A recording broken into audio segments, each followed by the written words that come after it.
وبارك وأكرم وأنعم على سيدنا وحبيبنا ونبينا محمد وعلى آله وصحبه وسلم تسليما عدد ما احتى بعلمك وخط به قلمك وأحصاه كتابك ورضى اللهم عن ساداتنا أبي بكر وعمر وعثمان وعلي وعن الصحابة أجمعين وعن التابعين وتابعهم بإحسان إلى يوم الدين. Amma ba'd, assalamu alaikum wa rahmatullahi ta'ala wa barakatuh. Voilà ce que j'ai pas vu tout à l'heure. Alors, le cinquième épisode, le cinquième personnage que nous allons traiter aujourd'hui, toujours autour de la famille du prophète, alayhi salatu wassalam, toujours autour de ceux que, on a dit tout à l'heure qu'on fait une distinction entre Ahlul Bayt et la famille du prophète. Ahlul Bayt étant quelques personnages de la famille du prophète, ce sont ceux qui bénéficient des paroles lorsque nous disons Allahumma salli ala Sayyidina Muhammad wa ala alihi wa sahbihi. Bien alihi ici c'est Ahlul Bayt, et donc c'est une petite partie de la famille du prophète alayhi salam.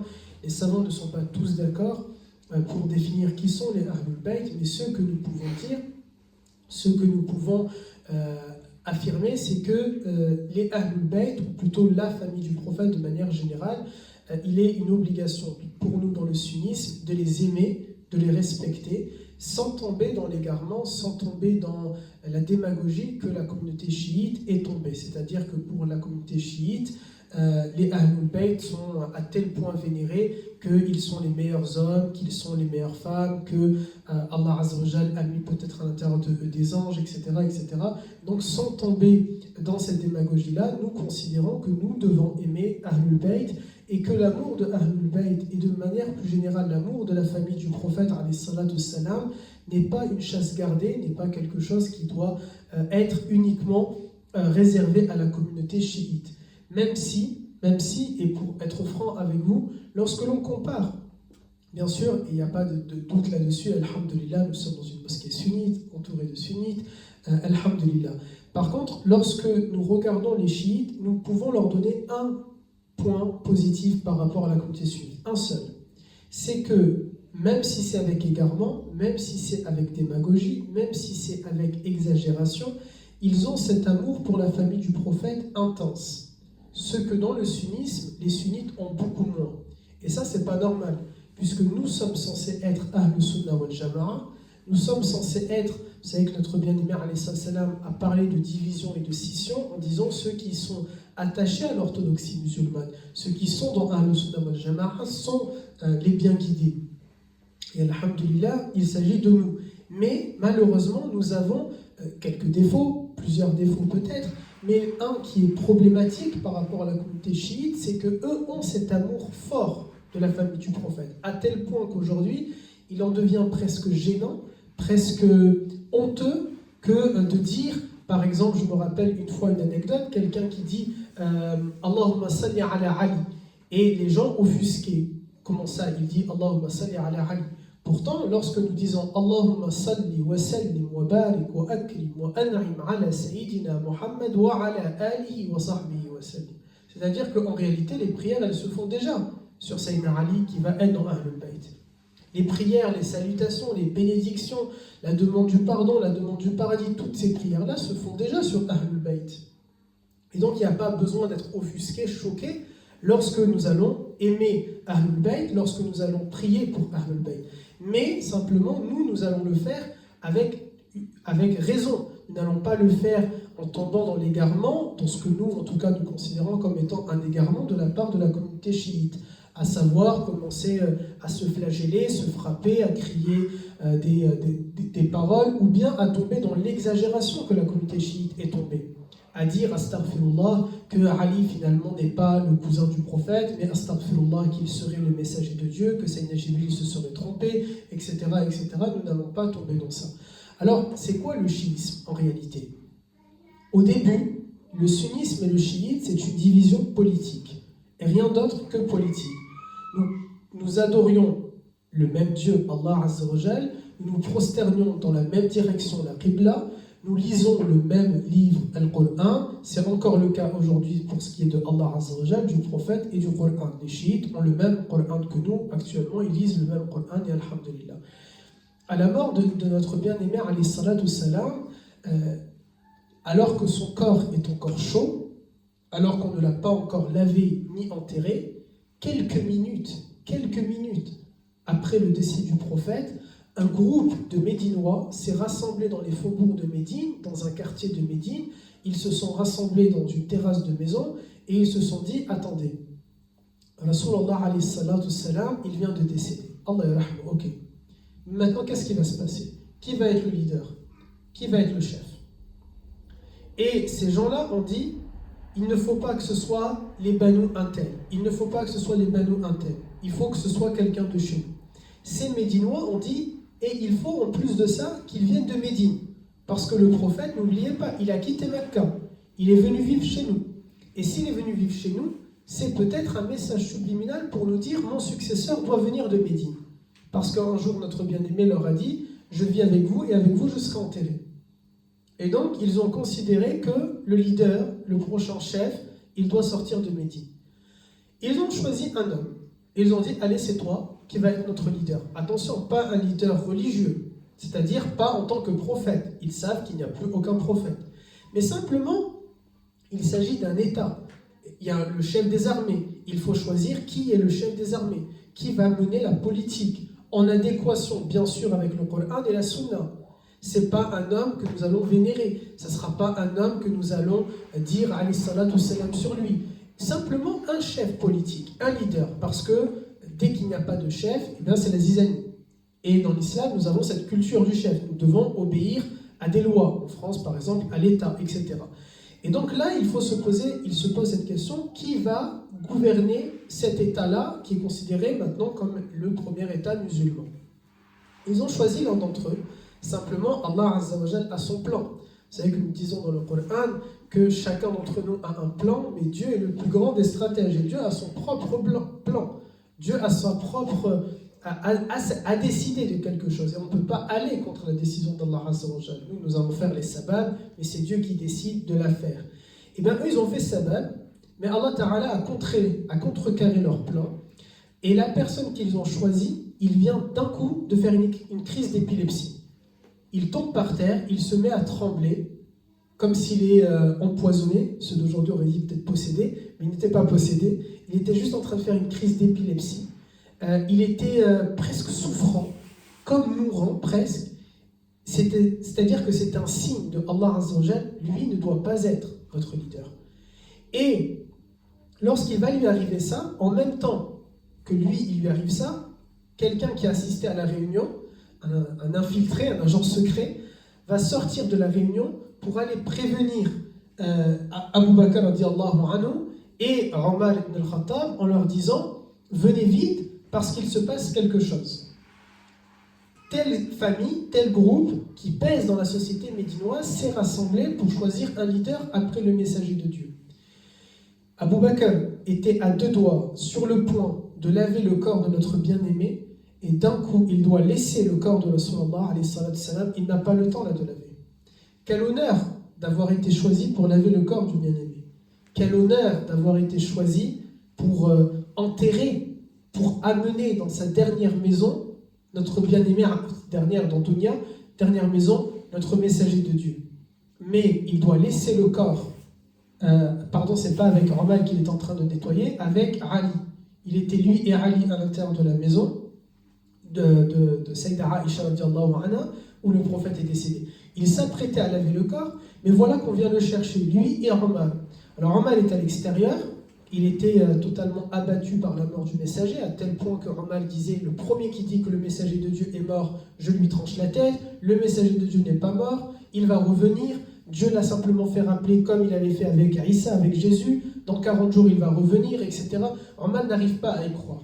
Mais c'est Abu Bakr en sortant, il le voit dans cet état et il lui dit non. Et il lui cite le verset Wa ma Muhammadun illa bashar, Muhammad n'est qu'un homme. Est-ce que si jamais il va mourir ou être tué, vous allez retourner dans vos adorations de l'époque? Non, Sayyidina Muhammad alayhi salatu salam, il est un être humain. Et donc il doit mourir à un moment donné parce que c'est ainsi, c'est Qadar Allah wa Qadaruh, c'est tout simplement la décision de Allah Azza wa Jal. Muhammad alayhi salatu salam est venu pour nous donner une risala, un message.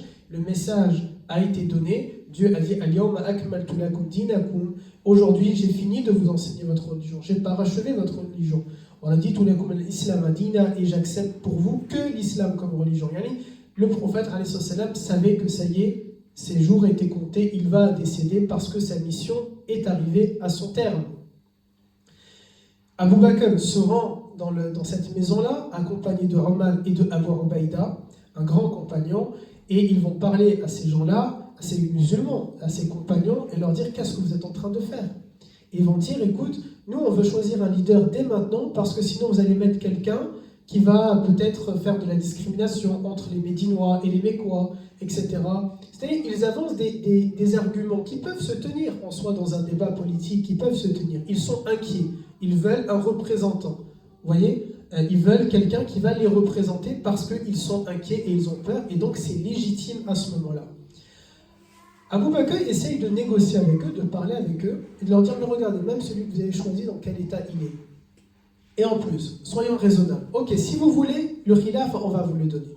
Si vous voulez avoir le gouvernement, on va vous le donner. Mais, ya Ahl al-Madina, aux gens de Médine, soyons un tout petit peu raisonnables. Vous n'êtes pas, vous, Médinois, très respectés dans l'Arabie. Par contre, nous, de Quraysh, nous sommes très respectés dans l'Arabie. Et ce groupe de personnes vont dire, oui, c'est vrai. Ils prennent conscience que c'est vrai. Et donc, il y a un risque, si le calife est issu de Médine, qui n'est pas une ville ou une communauté très regardée, très respectée, très admirée, eh bien l'islam va perdre en charisme et en valeur. Surtout qu'on vient de laisser un leader, le premier des leaders, le plus grand des leaders, notre bien-aimé, alayhi salatu salam. Il nous faut donc quelqu'un quand même à la hauteur. Pas à la hauteur du messager, ça n'existe pas. J'allais dire malheureusement, mais non, alhamdulillah. Il n'y a pas de leader à la hauteur de notre bien-aimé, mais au moins quelqu'un qui va s'en rapprocher. Au moins quelqu'un qui est en train de pratiquer la sunna de manière telle qu'il nous fait penser presque à notre bien-aimé, alayhi salatu salam. Et donc, eux, ils vont dire, ok, c'est vrai, tu as raison, Abu Bakr. Mais qui tu proposes? Abu Bakr va prendre la main de Omar et la main de Abu Ubaïda et il va dire, je vous propose un de ces deux hommes-là. Choisissez un des deux. Parce que lui, Abu Ubaïda, le prophète alayhi salatu salam, a dit, dans chaque communauté des prophètes, il y a un homme qui est vraiment le plus digne de confiance, dont l'honnêteté elle ne peut pas être discutée. Et celui de ma umma, c'est Abu Ubaïda. Donc, quoi de mieux qu'un homme honnête qui a cette parole-là du prophète pour être le leader. Et Omar ibn al-Khattab, parce qu'à plusieurs reprises, alaykoum salam wa rahmatullah, Omar ibn al-Khattab, pourquoi? Parce qu'à plusieurs reprises, quand le prophète sallallahu alayhi wa sallam veut prendre une décision, Omar lui dit, s'il vous plaît, ya Rasulallah, pas ça, venez, on fait plutôt comme ça. Le prophète ne va pas aller dans le sens de Omar, mais Allah Azza wa Jal va révéler des versets qui vont confirmer l'avis de Omar ibn al-Khattab. Et donc, Abu Bakr estime, celui qui a eu le soutien de Allah Azza wa Jal, et celui qui bénéficie de tels arguments forts du messager de Dieu envoyé par Allah Azza wa Jal, l'un des deux, il mérite d'être tout simplement le calife, le successeur du prophète. Les deux enlèvent leurs mains immédiatement, et c'est là où on voit qu'ils n'étaient pas attirés par le pouvoir, ils rejettent le califat, et les deux en même temps vont prendre la main de Abu Bakr et embrasser sa main et lui faire ce que nous appelons al-bay'a, le serment d'allégeance. Et donc directement, ils vont dire on te fait allégeance que nous n'allons pas, que nous n'allons pas, que ceci, etc. Ils prêtent allégeance. Abu Bakr, directement, les Médinois disent il n'y a pas quelqu'un de mieux que Abu Bakr. Ils se jettent tous sur la main de Abu Bakr. Et là, il y a déjà une bonne trentaine, quarantaine, cinquantaine de personnes qui viennent de considérer Abu Bakr comme étant le calife de l'islam. Khalifat Rasulullah. Il devient le successeur du messager de Dieu. C'est-à-dire encore une fois, pas en tant que prophète, en tant que chef d'État, en tant que leader politique. Abu Bakr va revenir auprès du corps du messager, et là les gens, vous savez le téléphone arabe il fonctionnait très très bien à l'époque, on avait un bon réseau, donc tout le monde va répandre la nouvelle. Abu Bakr est le nouveau successeur du prophète. Et les gens vont, le temps que Abu Bakr marche pour se rendre de nouveau dans la maison de Aïcha, ils vont tout simplement lui courir après, lui venir après, le prendre, lui prendre la main et lui dire « On te fait allégeance que tu es le calife, on te fait allégeance. » Tout le monde est en train finalement de lui prêter allégeance. Abu Bakr ne comprend pas vraiment qu'est-ce qui est en train de se passer là. Il a quitté le corps du messager de Dieu, son beau-père, son meilleur ami, il était son bras droit et en même temps son compagnon, etc. Il l'a laissé juste pour ne pas qu'il y ait une fitna. pour ne pas qu'il y ait des disputes dans la communauté, il ne s'attendait pas à devenir le chef de l'État. Mais il devient d'un coup chef d'État, chef des armées, leader politique, calife, premier calife de l'islam. Les gens vont donc prêter allégeance à Abu Bakr, mais une personne ne va pas lui prêter allégeance de suite. C'est-à-dire Abu Bakr, on se remet dans le contexte, il veut rentrer dans la maison de Aïcha où il y a le prophète pour enterrer le prophète, mais maintenant les gens, tout simplement, vous savez, c'est l'engouement. Dans 50 jours, il y a une élection présidentielle en France. Que l'on soit pour ou contre un président, quand on a en face de nous un président, ça en jette. Et du coup, on se dit quand même, c'est le président. Et donc, même si on est pour ou on est contre, ça peut donner l'envie, je ne dis pas c'est bien, je ne dis pas que c'est mal, mais ça peut donner envie, tout simplement d'aller le voir, le rencontrer, lui serrer la main, lui parler, échanger avec lui. Mais là, il ne s'agit pas de ça, il s'agit d'un cran encore au-dessus. Il s'agit de prêter allégeance pour dire « je reconnais ton autorité » tout simplement. Je ne fais pas scission dans la communauté, je reconnais ton autorité. Et donc, Abu Bakr n'a pas le temps de rentrer dans la maison de Aïcha, dans la maison de sa fille, où est enterré notre bien-aimé, parce que les gens sont tous autour. Et donc, pendant quelques heures, de nombreuses heures, un homme, lui, n'a pas le temps de venir prêter allégeance à Abu Bakr, parce qu'il est occupé avec les funérailles du prophète. Cet homme, c'est Ali. Ali, rappelez-vous, dans la maison, au début, il y avait Abu Bakr et Ali. Donc Ali est à l'intérieur de cette maison-là. Lui, il continue. On ne l'a pas quémandé, on ne lui a pas dit de venir. Et donc il est là, il s'occupe du prophète comme le prophète s'est occupé de lui. Ali est venu vivre avec le prophète quand il était jeune, quand il avait vraiment dans un bas âge, avant la puberté. Et le prophète va le garder pendant des années auprès de lui. Donc Ali ne s'est pas converti. Et là, va commencer à naître ceux qui sont les fauteurs de troubles, ceux qui aiment les problèmes, ceux qui aiment la zizanie, ceux qu'on a dit dans les épisodes précédents, ceux qu'on appelle les khalijites, ceux qui ont tout simplement une volonté, c'est détruire les musulmans et l'islam de l'intérieur. C'était ça leur objectif. Nous allons étouffer cette religion, nous on ne l'aime pas. Et c'est pas on l'aime pas et on la laisse continuer et juste on a des arguments solides pour la détruire, non. On l'aime pas, donc en fait on va tout faire pour qu'ils s'entretuent entre eux, pour qu'ils se détestent entre eux. Quand il fait, ils ont commencé à répondre l'idée à tout le monde, c'est même pas une idée, c'était réel, mais de dire, regardez, Ali n'a pas prêté allégeance, cette partie-là, elle est réelle. Mais ils vont rajouter un mensonge, parce que c'est toujours mieux. Un plat c'est bon, mais il faut qu'il soit un peu épicé pour que ce soit meilleur. Et du coup, ils vont se dire, on va rajouter un peu de piment, un peu de mensonge. Et ils vont dire, on est d'accord, Ali, il n'a pas prêté allégeance, n'est-ce pas? Et les gens disent oui. Vous savez qu'il n'a pas prêté allégeance parce qu'il comptait, lui, devenir calife. On lui a volé le califat. C'est le cousin du prophète. Et le prophète a dit de Ali, et donc on va sortir des hadiths et des paroles, parfois vraies, parfois fausses, sur Ali, radiallahu anhu. Dire, vous savez que le prophète a dit de Ali, que tout ce que Dieu a mis dans mon cœur, il a mis dans le cœur de Ali, et vous savez que le prophète a dit de Ali, et vous savez que Ali a dit ceci, et que Ali a dit cela. Et donc il commence finalement à semer le trouble dans l'esprit des gens. Beaucoup de gens vont dire Ali n'a pas fait al-bay'a, n'a pas fait le pacte d'allégeance parce qu'il comptait prendre le califat. Abu Bakr est un voleur, il a volé, ils ont fait ça, manigancé dans leur coin le pouvoir et ils l'ont volé à Ali, ce qui n'est pas vrai. Ali ibn Abi Talib n'avait rien contre Abu Bakr. Preuve en est, tout le monde est d'accord, y compris les premiers chiites. Ils sont d'accord pour dire, ceux qui sont sincères en tout cas, que Ali va finir par prêter allégeance à Abu Bakr, tout simplement quand les funérailles sont finies. Parce que là, il n'avait pas le temps, imaginez. On ne va pas laisser notre bien-aimé, il ne les a jamais laissés seuls. Comment ils vont le laisser seul et aller régler les affaires du pouvoir? Abu Bakr, c'est parce qu'on l'a pris de force, on lui a dit, viens, on a besoin de toi. Et donc Ali va faire al-bay'a à Abu Bakr, et là, certaines personnes vont aller voir Ali, lui dire, tu es sûr? Ah bon, c'est pas le mieux que ce soit toi. Ali va les combattre et il va dire, vous êtes, et c'est l'un des premiers justement à utiliser le terme de khalijite, il dit, vous êtes sortis du droit chemin. Et ça vient de là, kharajou. Ils sont sortis. Il dit, vous êtes sortis du droit chemin. Vous dites n'importe quoi. Et le premier qui va dire mon prénom en disant que je dois mériter le califat, je vais lui régler les comptes avec lui. Ali ne veut pas entendre parler de ça. Il n'a rien contre Abu Bakr. Puis Abu Bakr fait son califat. Jusque-là, il n'y a pas encore de chiites à proprement parler, il n'y a que la communauté musulmane, mais il y a une partie de la communauté musulmane qui garde à l'intérieur d'elle-même, ce qui n'est pas le cas de Ali, mais eux gardent à l'intérieur d'elle-même cette petite haine. Ils auraient aimé un autre chef politique. Imaginez encore une fois, en France, dans 50 jours à peu près, nous avons une élection présidentielle. Ou plutôt, on va prendre un autre exemple, aux États-Unis, lorsque Trump perd les élections, une partie du peuple américain n'a pas reconnu l'élection de Joe Biden. Et donc, ils ont décidé d'envahir le Capitole. Non, on n'est pas d'accord, c'est pas comme ça.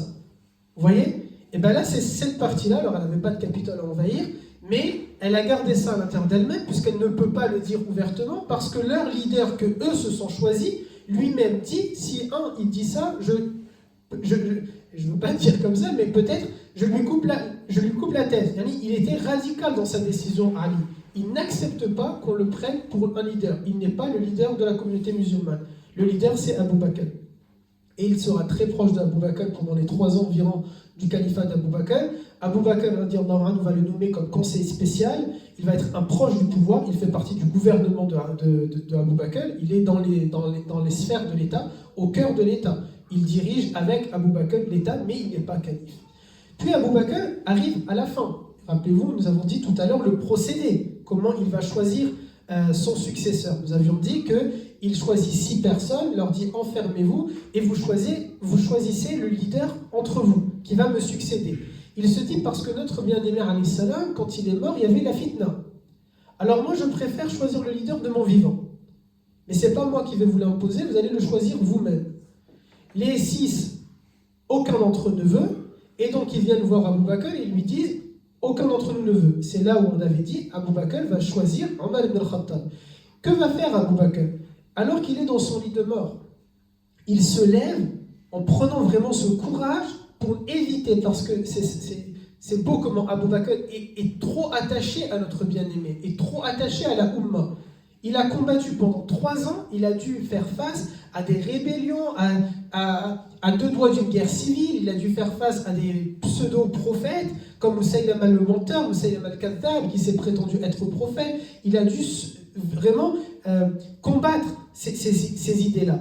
Et que va-t-il faire? Il veut à tout prix éviter ça, donc il se lève de son lit de mort, et il va devant les musulmans, les rassemble et leur dit, écoutez, je viens, il appelle Omar et lui dit, maintenant, je ne suis plus ton calife. Il supprime, il abolit la bay'a que Omar a faite à Abu Bakr. Abu Bakr devient un simple musulman, il n'a plus le pouvoir, il prend les mains de Omar et lui dit, moi je te fais la bay'a. Moi je te prête allégeance. Les gens, lorsqu'ils voient le calife, ils prêtent allégeance à Omar, alors pour eux, ça y est, khalas.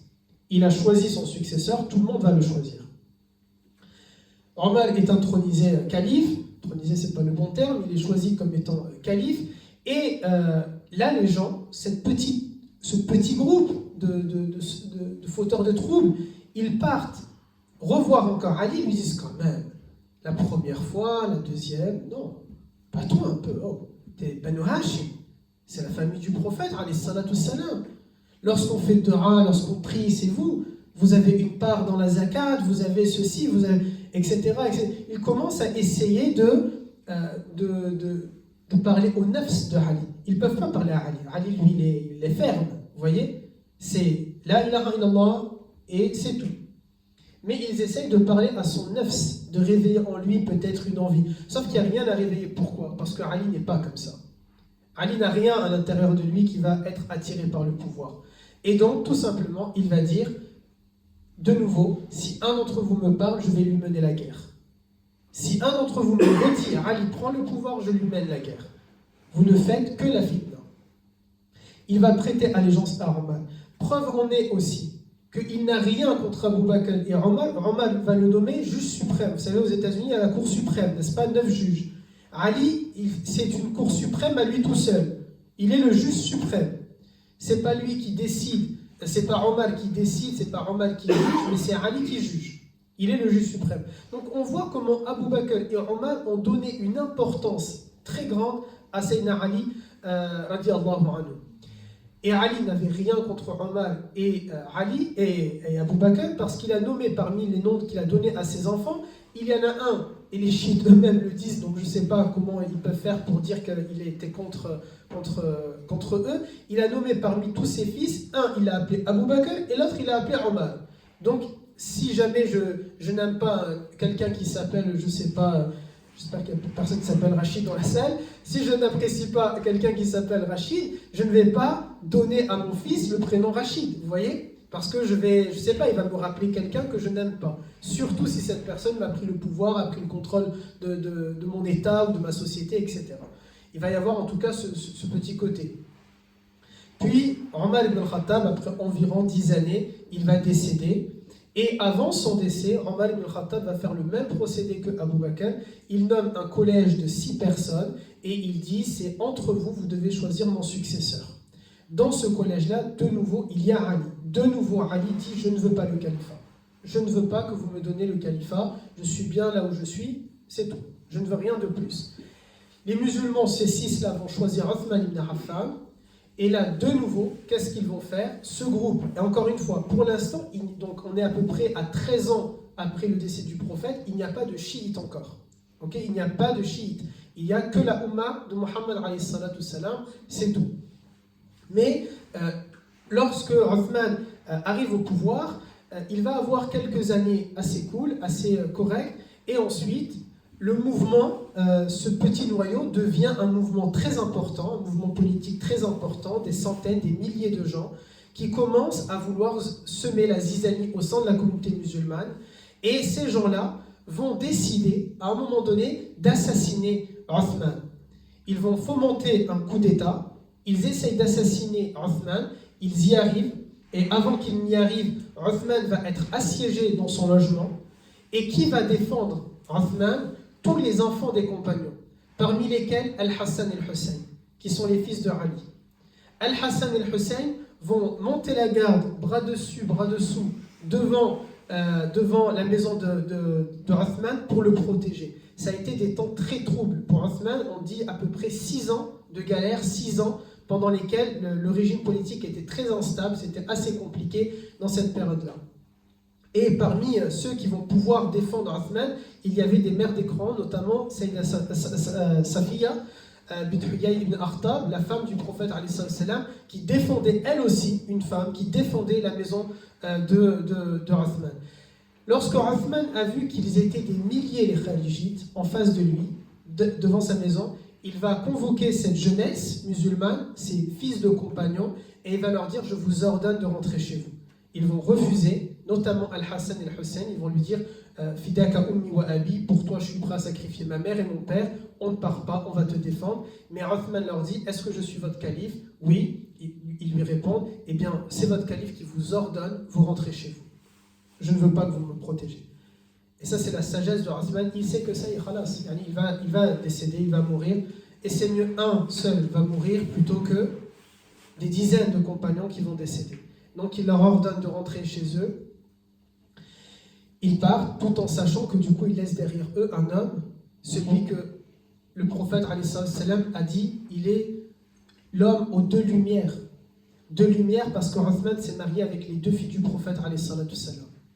Ils vont laisser derrière eux un homme que le prophète a dit, les anges sont pudiques devant toi. Lorsque Othman marche, les anges, ils se couvrent de leurs ailes. Alors Othman ne les voit pas, mais ils se couvrent de leurs ailes par pudeur devant cet homme-là qui est incroyable et qui est Othman ibn Affan. Parmi les tout premiers musulmans, parmi les 10 premiers musulmans. Les khalijites vont enfoncer la porte de la maison. Othman était en train de lire le Coran et ils vont l'assassiner. Un jour, le prophète sallallahu alayhi wa sallam a dit à Othman, Ya Othman, Allah Azza wa Jal va te vêtir d'un habit, ne l'enlève pas. Garde-le jusqu'à que tu vas mourir avec cet habit-là. Et cet habit, c'est le califat. Cet habit, c'était le pouvoir du califat. Allah Ta'ala a doté Sayyidina Othman du califat et il a gardé ce vêtement-là, ce califat, c'était la symbolique, jusqu'à que les khalijites entrent et ils ont assassiné le compagnon de notre bien-aimé, notre compagnon également, Sayyidina Othman ibn Affan. Et ensuite, que va-t-il se passer? C'est qu'il faut maintenant un nouveau chef. Le pouvoir ne peut pas être vacant. Tout pays dans le monde a tout prévu. Tout pays dans le monde a prévu si le chef d'État meurt, qu'est-ce qui se passe? En France, si notre président décède, c'est le président de l'Assemblée, c'est le président du Sénat, pardon, qui prend le pouvoir. Et si le président du Sénat décède, on sait qui est le troisième dans la ligne de succession, qui est le quatrième, le 10e, le 20e, le 50e. Le pouvoir ne peut pas être vacant. Jusqu'au dernier Français, l'État est censé continuer de vivre et de survivre. Il en va de même pour les États-Unis. Je vais faire une petite pub. Il y a un magnifique film, par exemple, qui s'appelle Designated Survivor sur Netflix, qui montre cette histoire-là. Quand il y a le discours devant l'ensemble des chambres de représentants ou bien du Sénat aux États-Unis, que tout le monde, il y a la Cour suprême, le président, le vice-président, la Chambre des parlementaires, le Sénat, tout le monde est rassemblé, et bien on va laisser au moins un homme des Républicains et un homme du Parti des démocrates qui, eux, vont être tenus dans un lieu secret, au cas où tout le monde meurt, et bien c'est eux le nouveau gouvernement des États-Unis. Parce qu'il faut prévoir, il ne faut pas, l'État doit durer même après la mort de ses leaders. Donc il nous faut un nouveau chef. Ce nouveau chef, la majorité qui avait assassiné Othman va décider de prendre le pouvoir et de le donner à Ali. Pas parce qu'ils aiment Ali, mais parce qu'ils veulent semer des problèmes au sein de la communauté. Et donc ils vont donner le pouvoir à Ali, tout en allant par centaines et centaines à Damas, aller voir un autre compagnon, il s'agit de Muawiyah qui était le gouverneur à ce moment-là, et dire à Muawiyah, Allah, Allah, Al-Hassan et Al-Hussein ont tué Othman pour que leur père prenne le pouvoir. Ils ont menti. Muawiyah, lorsqu'il entend ça, et qu'il voit que tous les gouverneurs prêtent allégeance à Ali, nouveau calife, Muawiyah dit non, tant que l'affaire n'est pas claire, je ne prête pas allégeance à Ali. Il faut que je comprenne qu'est-ce qui se passe. Il faut que je comprenne la situation. Puis, un groupe de compagnons qui sait que Othman a été assassiné va voir Sayyidina Ali radiallahu anhu et lui dire Ya Amir al-Mu'minin, au chef des croyants, là tu viens de rentrer en fonction. Nous voulons que ton premier décret, vous savez toujours un président, son premier acte, c'est peut-être l'un des plus importants. Ça va montrer un peu comment ça va être cette présidence-là, comment ça va être ce règne-là.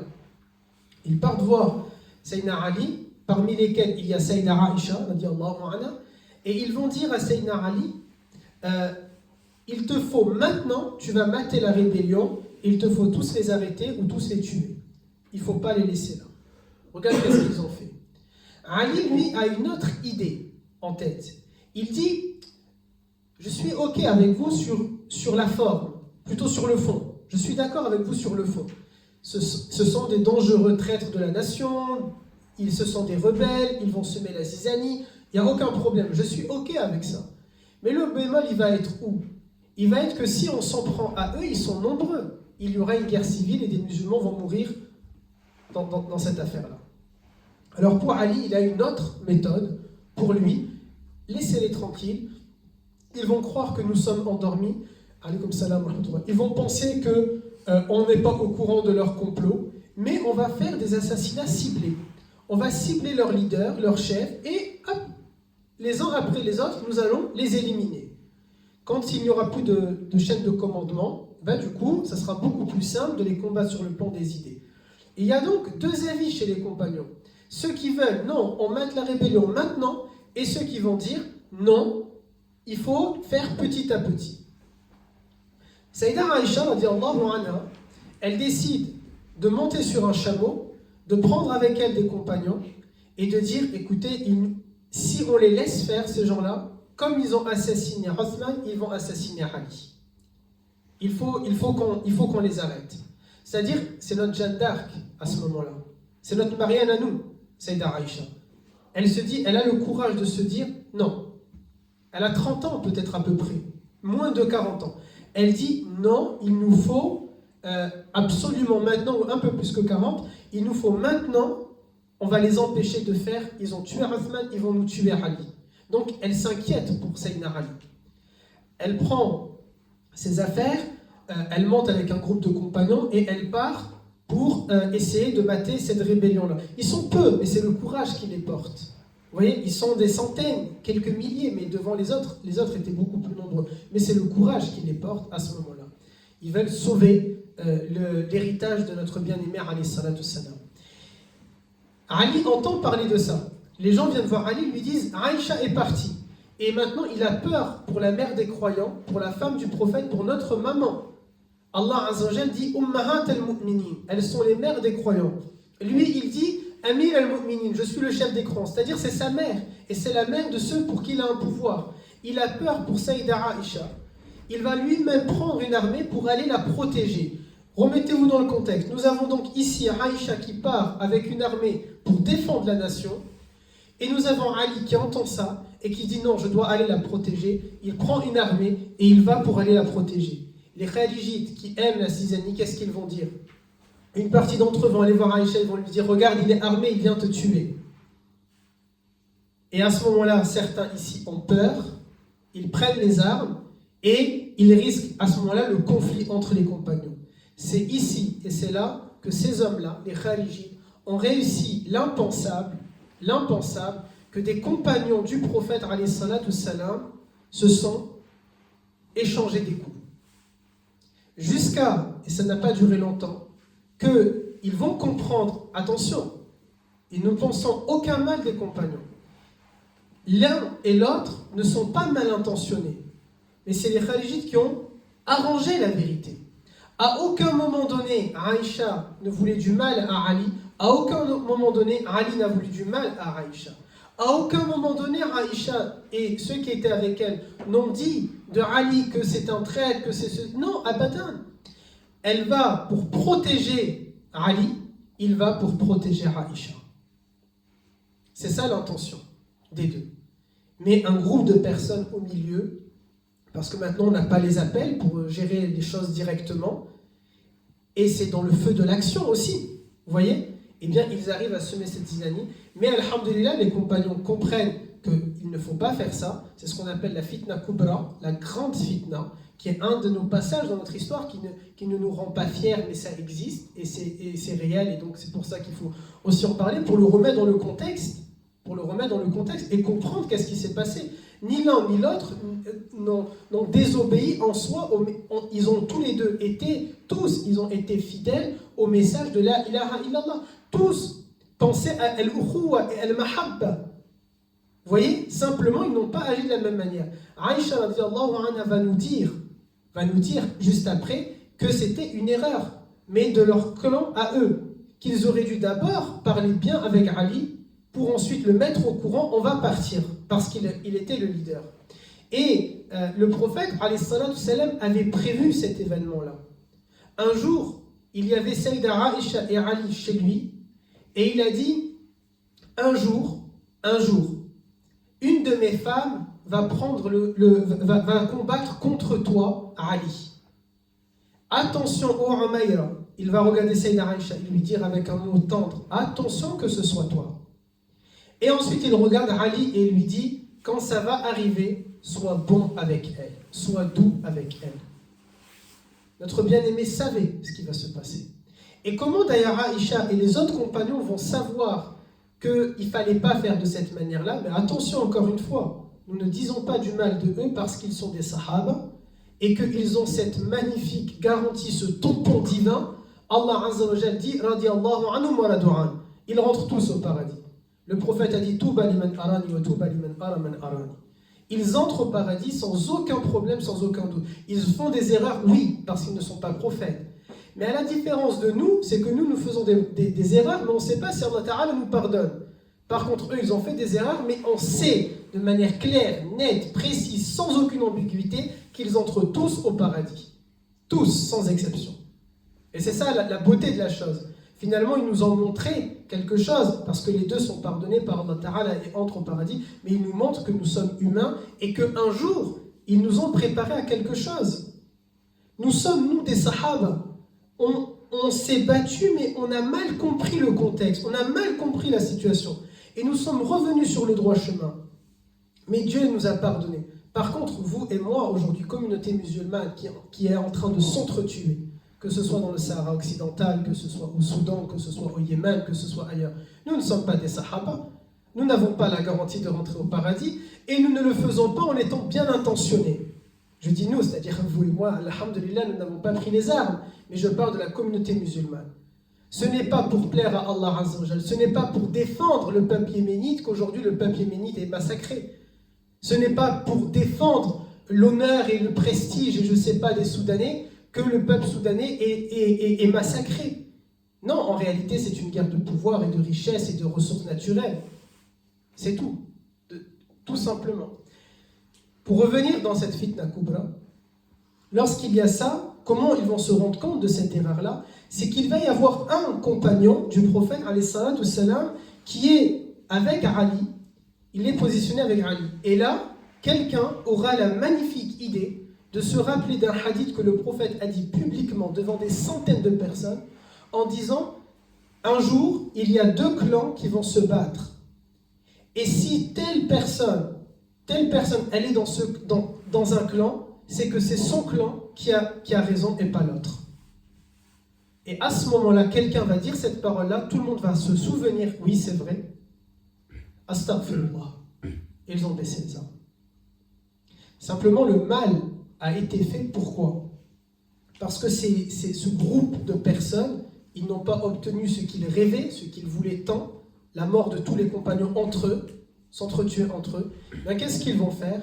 Ils vont partir dans un endroit, ils vont prendre les enfants de Ali, notamment Al-Hussein, ils vont prendre 100 personnes de la famille du prophète, ils vont leur tendre un piège, ils vont envoyer une lettre à Al-Hussein en lui disant, Al-Hussein qui était, alaykoum salam wa rahmatullah, ils vont envoyer une lettre à Al-Hussein qui à ce moment-là est à Mecca et lui dire, vite, toi et les Ahlul Bayt, échappez-vous, parce qu'une armée arrive pour vous tuer. Vite, vite, il faut vite s'en aller. Ils vont prendre leurs affaires et ils vont partir. Une bonne partie d'entre eux. Mais là, c'est Khalijid, qu'est-ce qu'ils font? Ils les kidnappent et ils les assassinent. Et nous assistons alors au massacre de Karbala. Puis, ils vont tenter de mettre la faute sur le gouverneur de Damas qui avait fait scission. Vous vous rappelez?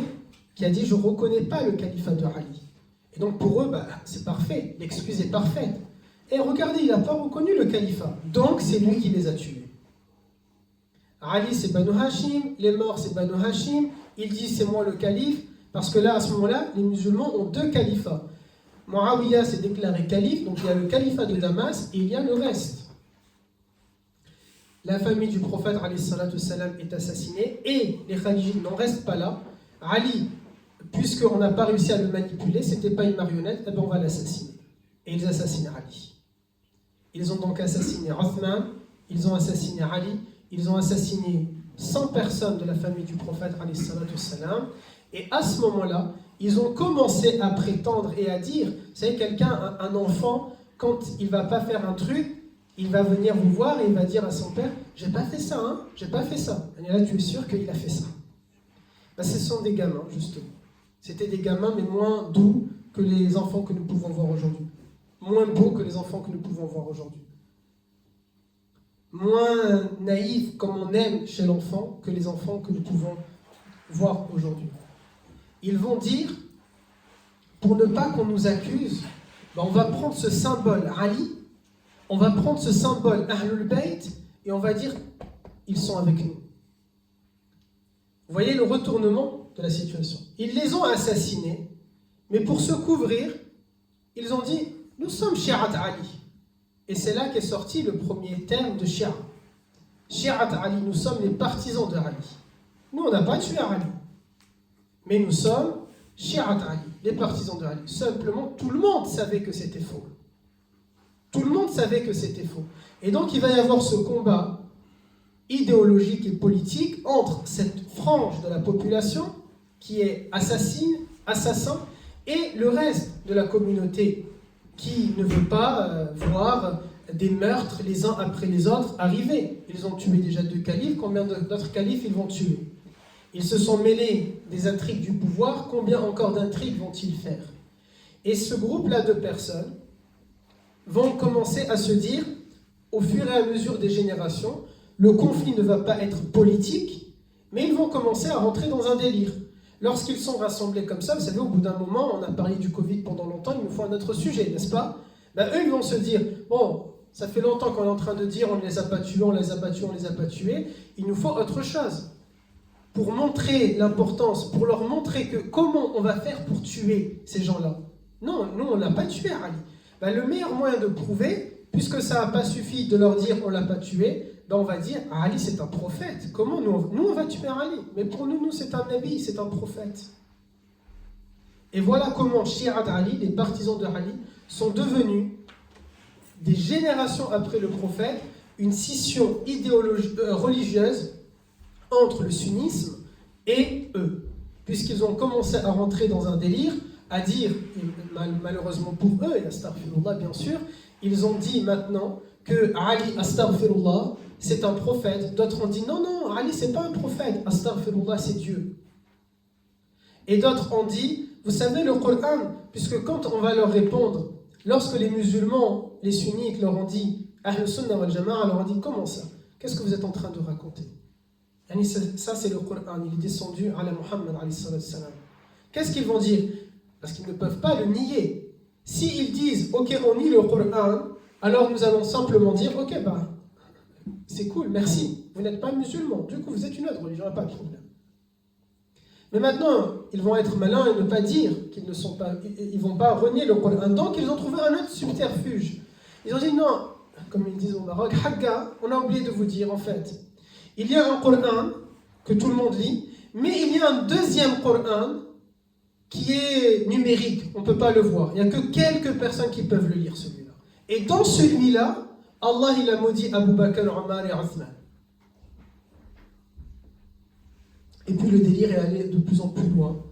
Ils ont dit, nous on aime tellement la famille du prophète que les imams dans les mosquées, ils ne peuvent être que descendants du prophète alayhi salatu salam. Ils se sont inventés alaykum salam tellement de descendants qu'aujourd'hui vous avez par exemple 95% de l'Iran ou 80% de l'Irak qui se disent membres de la famille du prophète. Et ils n'ont pas chômé la famille du prophète. Mais c'est tout simplement un mensonge là encore. Et voilà comment, au fur et à mesure, il y a eu une séparation spirituelle entre le sunnisme, qui était la véritable voie, et ce qu'on appelle en français l'orthodoxie, et les hétérodoxes, c'est-à-dire ceux qui sont sortis. Et en langue française, on a pris d'ailleurs ce terme-là, puisque aujourd'hui, en langue française, si je suis un chemin qui est comme ça droit, et que quelqu'un se détourne de ce chemin-là, eh bien ça s'appelle un schisme. Il sort du droit chemin. Il sort de la voie normale qui est l'orthodoxie.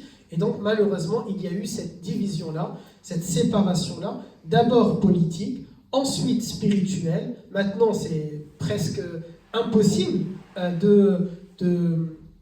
parce qu'aujourd'hui, nous, personnellement, nous ne pouvons pas prier derrière un imam chiite. Eux, ils peuvent prier derrière nous, mais nous ne pouvons pas. Pourquoi? Parce que dans leur prière, à un moment donné, lorsqu'ils se relèvent du recours, ils lèvent les mains et ils insultent Sayyidina Abu Bakr, Omar et Othman. Nous ne pouvons pas, du coup, assister à ça, tout simplement.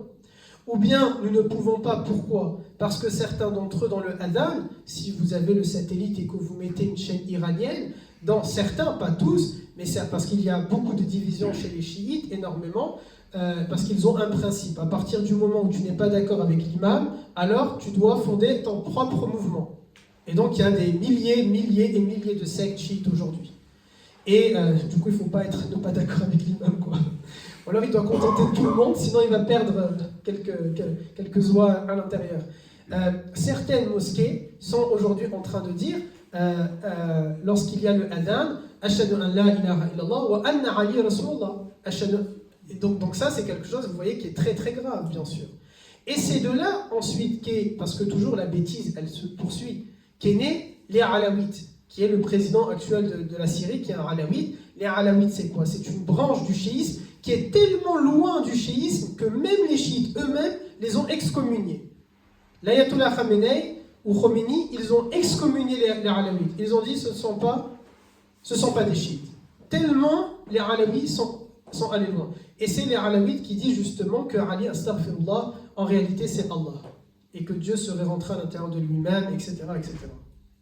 Et donc cette scission-là, malheureusement, c'est de là qu'est née. C'est pas parce qu'une partie de la communauté musulmane a voulu rejeter les autres, mais c'est simplement parce qu'ils ont menti. Et c'est là où on revient à ma première intervention de tout à l'heure, juste après la prière d'Al-Asr, où je disais, nous ne devons pas laisser l'amour de Ahlul Bayt à ces gens-là. Non, parce qu'ils ont pris ce prétexte-là pour se justifier et pour dire, nous n'avons pas tué la famille du prophète, parce que regardez. Donc l'amour de Ahlul Bayt, c'est un devoir pour l'ensemble de la communauté musulmane. Un vrai amour par contre, pas un amour fou. On dit que l'amour rend aveugle, il ne doit pas nous aveugler. S'il les a aveuglés, il ne doit pas nous aveugler. Maintenant, se pose la question, puisqu'on est en train de parler de chiisme et de sunnisme, se pose cette question-là. Les chiites sont-ils ou pas musulmans? La règle en islam, c'est que nous n'avons pas le droit d'avoir recours au takfirisme. Je n'ai pas le droit en tant que musulman de dire à un musulman, tu n'es pas musulman. Ça, je n'ai pas le droit de le faire. Donc, à partir du moment où, clairement, une personne va dire « La ilaha illallah, Muhammad Rasulullah », je n'ai pas le droit de la sortir de l'islam. Ça, je n'ai pas le droit de le faire. Je peux considérer c'est un égaré, il fait n'importe quoi, c'est pas correct, ce n'est pas correct par rapport à la aqida, il n'y a pas de mal en soi. Mais je n'ai pas le droit de dire qu'il n'est pas musulman. Par contre, et alhamdoulilah, jackpot pour nous, ceux qui ont dit La ilaha illallah et Ali astaghfirullah, je ne veux pas le dire, imaginez, on va couper que ce passage de la vidéo. Donc ceux qui sont en train de dire que Ali astaghfirullah ce serait le messager de Dieu, eh bien ceux-là, bien sûr, ne sont pas musulmans. Bien évidemment, parce que leur shahada n'est pas la nôtre. Tout simplement. Leur shahada n'est pas la nôtre. Et d'ailleurs, ceux-là ne partent même pas faire le pèlerinage à Mecca. Ils se sont inventés un pèlerinage à Karbala, là où il y a eu le massacre. Ils sont entrés dans des délires vraiment assez loin, donc ceux-là non. Mais il faut savoir que la majorité aujourd'hui des chiites disent La ilaha illallah Muhammad Rasulullah. Ils le disent. Simplement, une grande partie des chiites, ils font tout comme nous. Ils avaient juste une seule chose. Notamment, ces chiites-là étaient présents au Yémen. Alors j'ai oublié le nom. Ce sont des chiites, il y a un nom, je crois qu'on les appelle, j'ai oublié, pardon. Il y a une branche chiite, peut-être ça... Les Zaydides, je crois. Pas les Yazidis, non, ça c'est une autre branche. Pas les Yazidis, une autre branche chiite qui, lorsque vous regardez leurs principes, quasiment, mais vraiment quasiment, tout est pareil avec nous, presque en tout cas. Ils ont un grand problème par contre qu'ils ont fait, c'est que eux ils ont dit, alors ils ne font pas comme les autres chiites, ils n'insultent pas Abu Bakr, Omar et Othman. Il faut savoir aussi que les chiites insultent Sayyida Aïcha radiallahu anha. Ils accusent Sayyida Aïcha d'avoir trompé le prophète. J'en parle dans mon dernier livre, et bien sûr avec les versets de ce qu'on appelle la calomnie, al-ifk. Mais Allah Ta'ala l'a innocenté dans Surat An-Nur, des versets 11 à 19.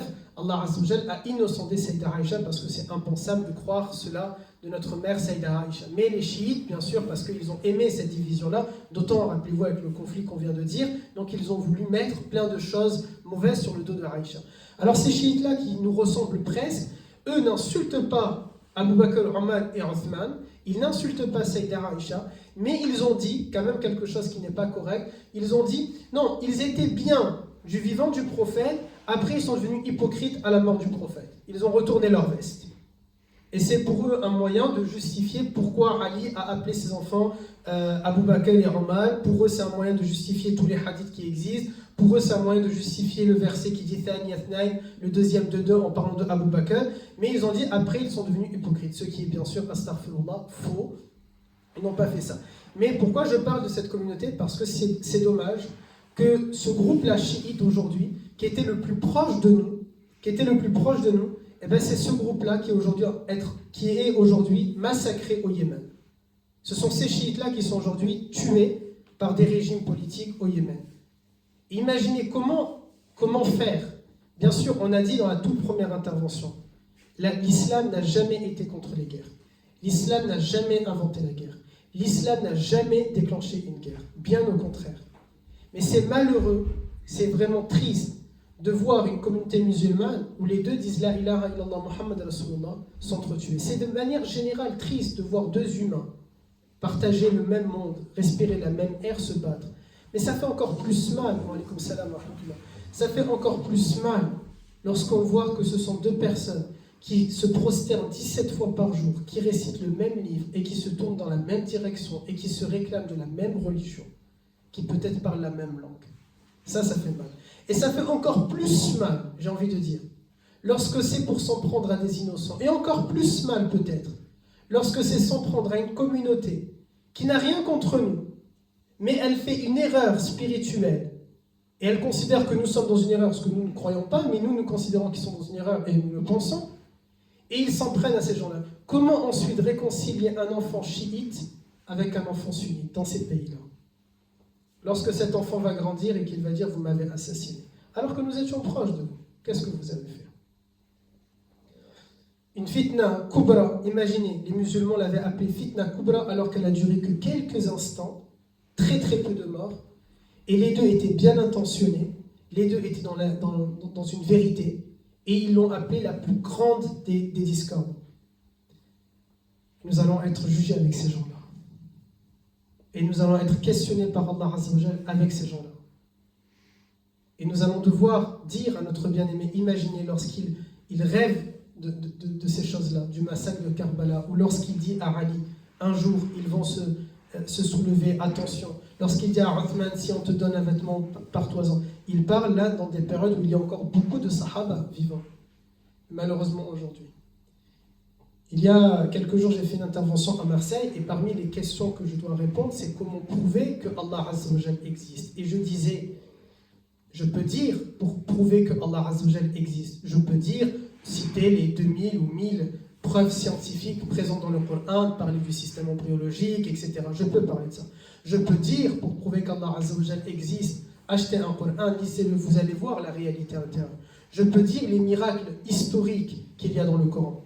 Je peux dire, pour prouver que Allah Azza wa Jal existe, c'est la rationalité. Regardez même les plus grands philosophes ce qu'ils ont dit.